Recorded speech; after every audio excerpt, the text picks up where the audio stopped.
Hello viewers, কেমন আছেন সবাই? আজ আসছি একটা নিমন্ত্রণ বাড়িতে। আসুন আপনাদের সবাইকে দেখাই কি কি রান্না হচ্ছে। এই যে দেখুন, এখানে বেগুন আলু কোটা আছে, ওপাশে হেলেঞ্চা শাক, ওপাশে চুই ঝাল দেখা যাচ্ছে। আবার এপাশে দেখুন কুমড়া রাখা হয়েছে টক রান্নার জন্য, এটাকে চাটনিও বলে। আর কড়াইতে আছে দেখুন আলুর তরকারি। এই যে দেখুন কত সুন্দরভাবে রান্না হচ্ছে, কালারটা কত সুন্দর এসেছে, আপনারা খেয়াল করে দেখুন।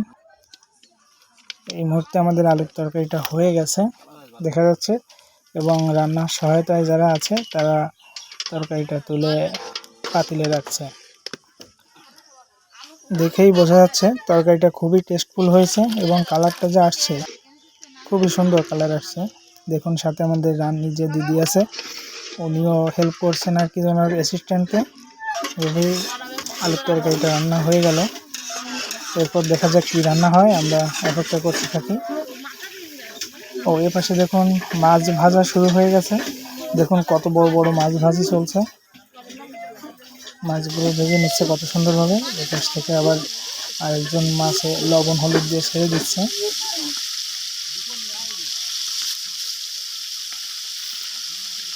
মাছগুলো খুবই বড় বড়, আপনারা হয়তো ক্যামেরায় কেমন দেখছেন বুঝতে পারছি না, বাট মাছগুলো খুবই বড়। দেখুন কত সুন্দর কালার আসছে মাছের ভাজিতে। আসলে আজকে একটু গরম খুবই বেশি, তো তার জন্য একটু কষ্ট হয়ে যাচ্ছে, কিন্তু তারপরও আমাদের যারা রান্নি আছে তারা খুবই আর কি বলবো অক্লান্ত পরিশ্রম করছে রান্নাটা সুন্দর করার জন্য। দেখুন মাছগুলো ভেজে রেখেছে, কত সুন্দর কালার দেখা যাচ্ছে মাছগুলোতে। এবার দেখা যাক পুনরায় কি রান্না হয়, হয়তো বা মাছের ঝোলই রান্না হবে। দেখুন তেজপাতা, লঙ্কা লঙ্কা দেওয়া হলো কড়াইতে, কত সুন্দরভাবে পড়ছে, সাউন্ডটা জাস্ট ওয়াও। এরপর দেখা যাক কি দেয় আমাদের, বিভিন্ন প্রকার মশলা এই সাইডে রেডি করা হচ্ছে।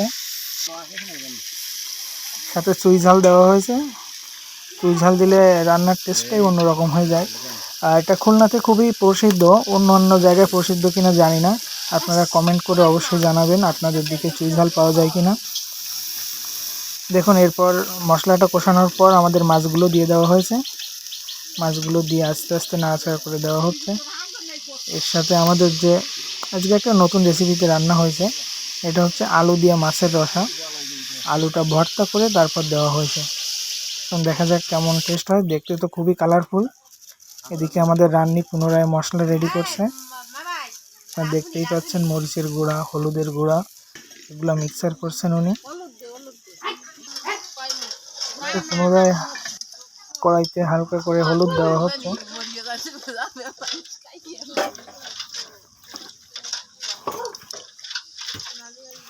আপনারা দেখতে থাকুন ভিডিওটা, শেষ পর্যন্ত দেখতে থাকুন, আশা করি আপনাদের সবার ভিডিওটা ভালো লাগবে।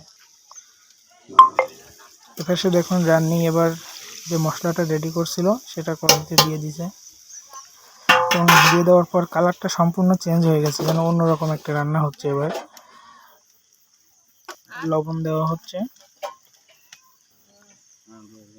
এরপর দেখা যাক রান্নি আর কি দেয়, পুনরায় লবণ দিল। আমাদের রান্নাটা প্রায় শেষের দিকে, দেখুন রান্নাটা প্রায় শেষের দিকে। আমাদের রান্নি পুনরায় যে মশলাগুলো শেষে দেওয়ার আগে সেগুলো দিল। এদিকে আবার নতুন রান্না শুরু হয়ে যাচ্ছে। এবার কি রান্না হচ্ছে দেখা যাক, হয়তো বা শুক্তো রান্না হবে। আমাদের দিকে এটাকে শুক্তোই বলে।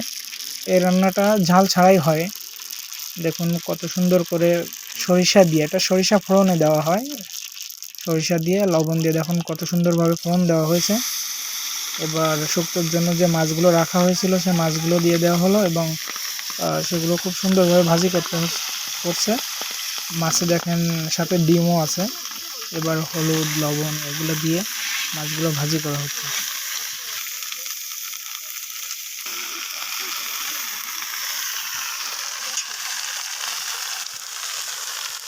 দেখুন কালারটা কত সুন্দর এসেছে, মনে হচ্ছে এখনই নিয়ে খেয়ে ফেলি আর কি।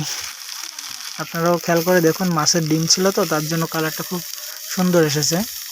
এবার শুক্তোর জন্য প্রিপেয়ার করা যে হেলেঞ্চা শাক, আমাদের দিকে একটা লোকাল শাক, এটা দেওয়া হলো। তার সাথে সবজি হিসাবে আলু, বেগুন, কাঁচকলা এগুলো দিয়ে দেওয়া হয়েছে। এবার দেখুন কত সুন্দরভাবে নাড়ানো হচ্ছে, যাতে মাছ এবং তরকারিগুলো খুব সুন্দরভাবে মিক্সচার হয়ে যায়। সাথে কিছু তেল দেওয়া হলো, মাছ ভাজি করা তেল। এবার দেখুন বেগুন আর আলুগুলো দিয়ে দেওয়া হচ্ছে। আসলে সব ধরনের সবজি দিয়ে যখন একটা আইটেম রান্না করা হয় এগুলো খুবই টেস্টি হয়ে থাকে। আপনারা সেটাই দেখতে পাচ্ছেন। দেখুন কত সুন্দর কালার এসেছে আমাদের শুক্তো, দেখেই মনে হচ্ছে খুবই টেস্টফুল হবে। এবার নামিয়ে রাখা হলো শুক্তোটা।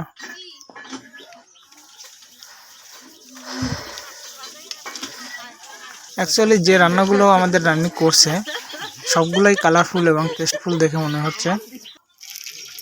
বাকিটা আপনারা এই কমেন্টে জানাবেন যে কি হয়েছে। এবার পুনরায় সরিষা ফোড়ন দেওয়া হলো তেলের উপর। এবার হয়তো টক রান্না হবে, এখন দেখা যাক রান্নি কি দেয় আমাদের কড়াইতে।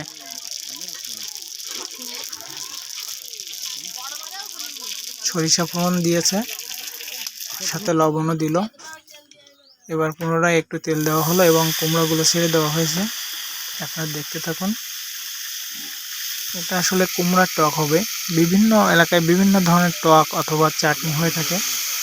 আমাদের এখানে আজ কুমড়ার চাটনি অথবা টক হবে।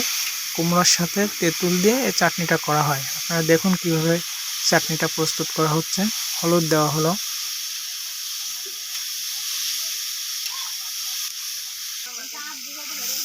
এবার জল দিয়ে দেওয়া হয়েছে।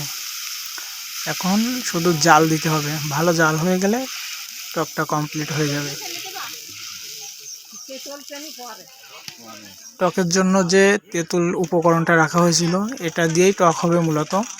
এটা আপনারা দেখতে পাচ্ছেন, এটা এখন দিয়ে দেওয়া হবে এর ভিতর।